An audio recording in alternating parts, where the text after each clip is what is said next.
مہنگائی کی شکل میں، بے روزگاری کی شکل میں، اور اپنے معاشی حالات پریشانیوں کی وجہ سے جو اس کی زندگی میں اثرات آئے ہوئے ہوں، اس کی تمام شکلیں سب کے سامنے ہیں۔ ایسے میں جب حکومت وقت اور تمام ریاستی ادارے مل کر پاکستان کو اسٹیبلٹی کی طرف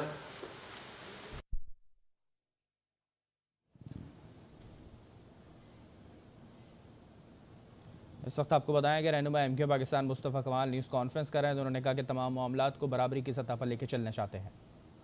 شروع ہوئے ہیں، میکرو اکانومک اسٹیبلٹی آئی ہے، ہمیں اسے ماننا پڑے گا۔ ڈالر اپنی جگہ رکا ہے، ہمیں اسے ماننا پڑے گا۔ اسٹاک ایکسچینج جو ہے وہ آل ٹائمز ہائی، آل ٹائمز پروفیٹیبل، آل ٹائمز ایکٹیو نظر آ رہا ہے، ہمیں اسے ماننا پڑے گا۔ اشیاء خورد نوش کی کمی میں ہم سنگل ڈیجٹ پہ آگے ہیں، مہنگائی میں سنگل ڈیجٹ پہ آگے، ہمیں اسے ماننا پڑے گا۔ یہ وہ تمام فیکٹس ہیں کہ جو آج کے اس معاشی بہت ہی چیلنجنگ انوائرمنٹ میں یہ کچھ سلور لائننگز ہیں، یہ کچھ روشنی کی کرنیں ہیں۔ اس تمام حالات کو جو نظر آ رہے ہیں سارے، اور پھر آئی ایم ایف کی اس تمام ایگریمنٹ کے بعد، نئی ڈیل کے ایگریمنٹ کے بعد، اور ہمارے جو دوست ممالک ہیں ان کی جو انہوں نے پلیج کیا ہے پاکستان کے لیے، اس کی تمام انڈورسمنٹ کے بعد پاکستان میں ہم نے دیکھا کہ پچھلے دنوں دوست ممالک اور پاک دنیا کے دوسرے ملکوں سے انویسٹمنٹ کے لیے وفود آنا شروع ہو گئے، اور ایک سلسلہ چل پڑا ہے، ایک اسٹیبلٹی کا سلسلہ چل پڑا ہے کہ جس سے فائدہ ایک عام پاکستانی کو ہوگا۔ اور اسی اثنا میں پاکستان میں اس مہینے 17، 15، 16، 17، 18 کے درمیان اسلام آباد میں شنگھائی کانفرنس کا سمٹ ہو رہا ہے، شنگھائی ایس سی او کا سمٹ ہو رہا ہے، جس میں کئی سربراہان مملکت، کئی ملکوں کے وفاقی فارن منسٹرز اور ان کے وفود پاکستان آئیں گے، اور پاکستان اس وقت دنیا کی نظروں میں ہوگا۔ یقیناً انویسٹرز، دنیا بھر کے لوگ اس کو دیکھ رہے ہوں گے، اور اس سمٹ کے کامیاب ہونے سے پاکستان کی کریڈیبلٹی جو ہے وہ اور اچھی ہوگی، اسٹیبلٹی اور اچھی ہوگی، اور لوگوں کا، انویسٹرز کا، لوکلز کا اور باہر والوں کا ٹرسٹ جو ہے وہ بڑھے گا۔ ایسی سچویشن میں ہم آج مجبور ہیں اس بات کی کرنے میں، اس لیے ہم نے آپ کو زحمت دی ہے۔ ایسی صورت میں، اس سچویشن میں پی ٹی آئی کی آفیشل جو اناؤنسمنٹ ہے کہ 15 ہی تاریخ کو وہ ڈی چوک اسلام آباد میں پورے پاکستان کے کارکنوں کو انہوں نے بلایا ہے کہ وہ یہاں پر اپنا احتجاج کریں گے 15 تاریخ کو، جب آج سے کل، گزرے ہوئے کل سے اسلام آباد کا یہ جو ریڈ زون ایریا ہے وہ فوج کے حوالے کر دیا گیا ہے، لا انفورسمنٹ ایجنسیز کے حوالے کر دیا گیا ہے، تمام بلڈنگز کا کنٹرول، کیونکہ پاکستان کے چیلنجز سب کو پتہ ہے۔ ہمارا دشمن جو ہمارے باہر کا دشمن ہے وہ پاکستان میں اسٹیبلٹی نہیں آنے دینا چاہتا، تو جب سربراہان مملکت اور یہ وفود جب آئیں گے تو ان کی سیکیورٹی ہے، اور تمام، تو ابھی سے ہی 12 تاریخ سے، کل سے، گزرے ہوئے کل سے تمام اس ریڈ زون کو سیکیورٹی زون قرار دے کر فوج نے اس کو ٹیک اوور کر لیا۔ اس سے بھی اور زیادہ پیک ٹائم ہوگا جب 15 تاریخ کو سربراہان مملکت جو ہے دوسرے ممالک کے وہ لینڈ کر رہے ہوں گے پاکستان میں، اور اسی ٹائم پر ڈی چوک پر جو ہے وہ مظاہرہ اور احتجاج اناؤنس کیا گیا پورے پاکستان، پی ٹی آئی کی جانب سے پورے پاکستان کے اپنے کارکنوں کو اور تمام لوگوں کو۔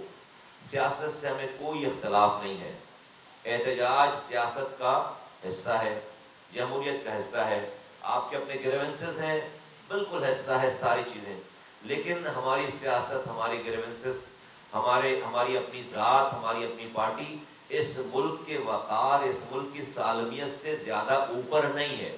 یہ ملک ہے تو ہماری سیاست ہے، یہ ملک ہے تو ہماری جمہوریت ہے، یہ ملک اور اس کے ادارے ہیں تو ہم اور آپ یہاں پر چین اور سکون سے سانس لے رہے ہیں. ہم نے دنیا کی مثالیں دیکھی ہیں اپنے قریب کے ملکوں کی، اور قریب کے سالوں میں ہم نے دیکھا ہے کہ کسی ملک کے ریاستی ادارے فوج کو ختم اگر کر دیا جائے تو وہ لیبیا بن جاتا ہے، وہ شام بن جاتا ہے، وہ عراق بن جاتا ہے، وہ اس طرح کے ملک بن جاتے ہیں جہاں پر پھر جتھے بنتے ہیں، جہاں پر پھر جس کے پاس ہتھیار ہوتا ہے، اور وہاں پر پھر لاکھوں لوگ، ملینز میں لوگ جو ہے وہ سلوٹر ہوتے ہیں، کیونکہ وہاں پر کوئی آرگنائز فوج نہیں ہوتی. تو پچھلے 3 سالوں سے تقریباً جب سے عمران خان صاحب کی حکومت گئی ہے، جب سے انہوں نے پاکستان کے اس ریاستی ادارے کو ڈائریکٹ ہٹ کرنا شروع کیا ہے، ان کو ٹارنش کرنے کی کوشش کی گئی ہے. 9 مئی کا واقعہ ہوا، سب کو پتا ہے ساری چیزیں. ہم نے آج تک اس پہ بہت زیادہ بات نہیں کی ہے، بلکہ بات ہی نہیں کی ہے. لیکن ابھی 15 تاریخ کا جو احتجاج ہے، ہم اس بات پر مجبور ہے کہ آج ہم لوگوں کے سامنے اپنی بات رکھیں کہ یہ کہیں سے بھی ملک کے مفاد میں نہیں ہے، یہ کہیں سے بھی اداروں کے، ریاست کے مفاد میں نہیں ہے. اس سے پہلے آپ احتجاج کرتے رہے ابھی چند دنوں پہلے تک، اس کے بعد بھی دن آئیں گے. لیکن عین اس دن تو اس بات پہ جو الزام لگتا ہے آپ کے اوپر، پی ٹی آئی کے اوپر، کہ یہ انٹائی اسٹیٹ پالیسیز اور اپنا عمل کر رہی ہے، ان کے اس احتجاج کی کال سے اس بات کو اور تقویت پہنچتی ہے. اور طرح طرح کی باتیں ہوتی ہیں اس ملک میں، اور بہت وثوق سے ہوتی ہیں. ہم نے کبھی اس طرح کی بات پہ بہت زیادہ اسے ہم نے نہیں اب تک دیکھا تھا، اس والی بات کو ہم یقین کرتے تھے. لیکن کچھ حالات اور واقعات ایسے ہیں کہ جب اب اس کے اوپر توجہ دیا جانا بہت ضروری ہے. مثلا اسرائیل اور اس خطے میں فلسطینیوں، دنیا کے اپنے خطے میں فلسطینیوں پر ظلم کر رہا ہے. وہ ان کو اپنی درندگی کا نشانہ بنا رہا ہے. ہم سب دیکھ رہے ہیں 1 سالوں سے کہ ہزاروں کی تعداد میں بچے، ہزاروں کی تعداد میں خواتین شہید ہو گئی ہیں. اور یہ 1 سال کی نہیں. اس اسرائیل کی جارحیت کو روکنے کے لیے آپ اس خطے میں سفر کریں، لبنان میں، فلسطین میں، دنیا میں کہیں سے ملیں، تو وہاں کا مسلمان پاکستان کی طرف دیکھتا ہے. یہ ہمارے دشمن کو بھی پتا ہے، اسرائیل کو بھی پتا ہے کہ اگر کبھی، اس لیے کہ پورا یہ عرب ورلڈ تو خاموش ہے، لوگ آج بھی وہاں کے لوگ پاکستان کی طرف دیکھتے ہیں. یہ دشمن کو بھی پتا ہے، یہ اسرائیل کو بھی پتا ہے، اور اس نے اس کو پاکستان کو آف گارڈ نہیں چھوڑا ہوا. اسرائیل کا سب سے بڑا سپورٹر جو ہے وہ ہمارے پڑوس میں انڈیا بیٹھا ہوا ہے. اور آج جو ہمارے ملک میں اور پاکستان میں آپ کو بظاہر نظر آتا ہوگا کہ کوئی ڈائریکٹ پاکستان پر حملہ نہیں ہو رہا، کہ کوئی فوج آ رہی ہے، کوئی جہاز آ رہے ہیں، کوئی بمباری کر رہے ہیں. لیکن پاکستان چونکہ اسرائیل کے لیے اور اس دنیا کی جارحیت کے لیے، مسلمانوں کے اوپر ہونے والی جارحیت کے اوپر ایک واحد لاسٹ لائن آف ڈیفنس ہے، اس لیے پاکستان کو انٹرنلی اس کے اوپر ایک وار انلیش کر دی گئی ہے، ایک جنگ مسلط کر دی گئی، انلیش کر دی گئی. پورے ملک میں آپ دیکھیں کہ آپ جس طرح سے ایک انریسٹ ہے، جس طرح سے سارا کام ہو رہا ہے، اور جس طرح سے پی ٹی آئی نے اپنے اس تمام جمہوری حق کا نام دے کر اپنی تمام کیمپین کو پاکستان کے ریاست کو ہلانے کے لیے استعمال کرنا شروع کر دیا اور کر رہی ہے.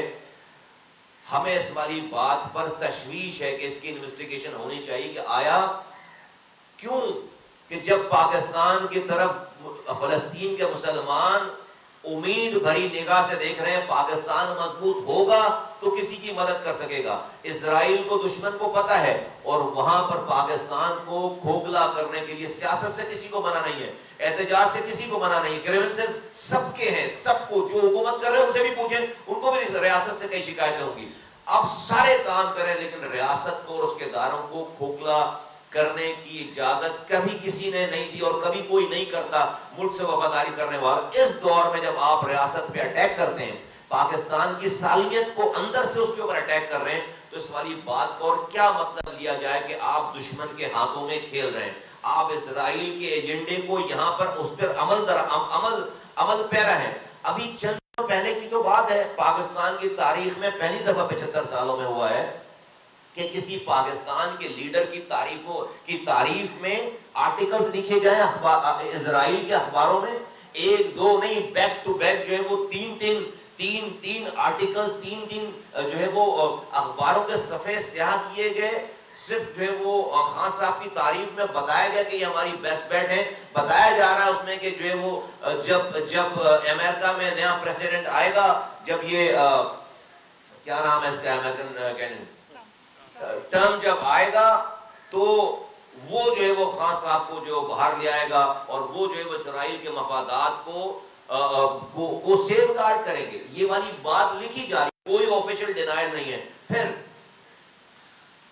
اب سے چند 2 اکتوبر کی میرے پاس یہ ٹویٹ ہے، ایک صاحب ہیں جن کا نام زیک گولڈ سمتھ ہے، ان کا یہ ٹویٹ ہے میرے پاس، میں اس کا صرف ان کے ٹائم لائن پہ جا کے آپ سب لوگ پڑھ سکتے ہیں۔ یہ 2 اکتوبر کی بات ہے، وہ کہہ رہے ہیں Israel is fighting for its life, for its very existence, it is up against a coalition of authoritarian violent oppressive regimes. Israel is the only light in the darkest corner of earth. For all our sake Israel must win. یہ کون ہے جو اسرائیل کو اس دنیا میں light اور ان کو روشنی کی کرن کہہ رہے ہیں، اور کہہ رہے ہیں کہ اسرائیل کو مسٹ ون کرنا چاہیے۔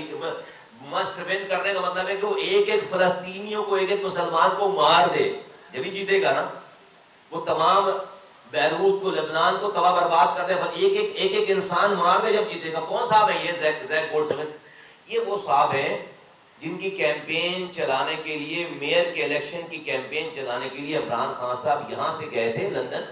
یہ لندن کے میئر کے کینڈیڈیٹ تھے، اور خان صاحب نے ان کی کیمپین کو رن کیا تھا اگینسٹ ایک مسلمان کے، اگینسٹ ایک مسلمان جو کہ آج بھی میئر ہے وہاں کا لندن کا، اس کے اگینسٹ یہ۔ اور یہ کون صاحب ہیں؟ یہ عمران خان صاحب کے بچوں کے ماموں ہیں۔ یہ عمران خان صاحب کے بچوں کے ماموں ہیں، ان کے بچے خان صاحب کے پی ٹی آئی کے بانی کے بچے انہی کے گھر میں رہ رہے ہیں، اور وہ کہہ رہے ہیں وہ اسرائیل کے لیے کھلم کھلا وہ یہ ٹویٹ ہے۔ تو ابھی یہ بھی سوال آتا ہے دماغ میں کہ کیا خان صاحب جو کہ ایاک نعبد و ایاک نستعین سے شروع کرتے ہیں، کیا ان کے بچے بھی مسلمانوں اور فلسطینیوں کی حمایت میں، یا اپنے ماموں کے خیالات کی ترجمانی کرتے ہیں؟ اور کہیں یہ سارا لنک، یہ یہاں جو کچھ ہو رہا ہے اس سے سارا لنک تو نہیں ہے کہ پاکستان جو کہ کبھی انشاءاللہ تعالی مسلمانوں کا واحد سہارا ہے، آج بھی ہے، اور ہو سکتا ہے آج شاید نظر نہ آ رہا ہو، کل کو نظر آ سکتا ہے، جب مستحکم ہوگا تو پاکستان ہی آخری امید ہے فلسطینیوں کے لیے، کشمیریوں کے لیے۔ تو کیا اس کو اندر سے کھوکھلا کرنے کی کوئی سازش تو نہیں ہے؟ میں الزام نہیں لگا رہا، میں تو صرف آپ کے سامنے یہ بات کی، یہ بہت سیریس چیزیں، اور جو عمل ہے اس سے ہر دن یہ ثابت ہوتا جا رہا ہے کہ آپ کو اس بات کی کوئی پرواہ، کوئی فکر نہیں ہے۔ نعرہ آپ نے لگا دیا ہے کہ خان نہیں تو پاکستان نہیں، خان نہیں تو پاکستان نہیں۔ آپ اس نعرے پہ منو ان عمل کرتے ہوئے دکھ رہے ہیں۔ ہمیں اس لیے سمجھ آتی ہے بات تھوڑی سی زیادہ کہ ہم اس سارے ٹرموائل سے گزر چکے ہیں، ہماری ایک ایوولوشن ہوئی ہے۔ ہمارے ہاں بھی نعرہ لگایا جاتا تھا کہ بھائی قائد کے فرمان پر جان بھی قربان ہے، اور ہم نہیں، ہمارے بعد کا نعرہ لگتا تھا، پھر اس کے بعد یہ نعرہ لگتا تھا کہ بھائی ہمیں منزل نہیں رہنما چاہیے۔ ابے کتنے پاگل تھے بھائی، منزل نہیں رہنما چاہیے۔ اور یہ ہمارے الٹا جو ہمارے یہاں فلاسفر تھے نا بہت سارے، جن کا کام ہی جو ہے وہ بھائی کو جو اسی طرح کے نعروں میں خوش رکھنا تھا، کام وہ کچھ نہیں کرتے تھے، وہ آج بھی کچھ نہیں کرتے۔ ان کا کام ہی اس طرح کے نعرے دے کر بھائی کی جو ہے نا خوشنودی، اور بھائی بھی خوش رہتا تھا ہمارا کہ منزل نہیں رہنما جی. ابھی تو پاگل ہیں لوگ، مرتے چاہ رہے ہیں، منزل ہی نہیں چاہیے سارے. اس وقت رہنما ایم کیو پاکستان مصطفیٰ کمال نیوز کانفرنس کر رہے ہیں. انہوں نے کہا کہ مہنگائی میں کمی آئی ہے، ملک بہتری کی طرف جا رہا ہے، ایسے میں پی ٹی آئی کا احتجاج باعث تشویش ہے.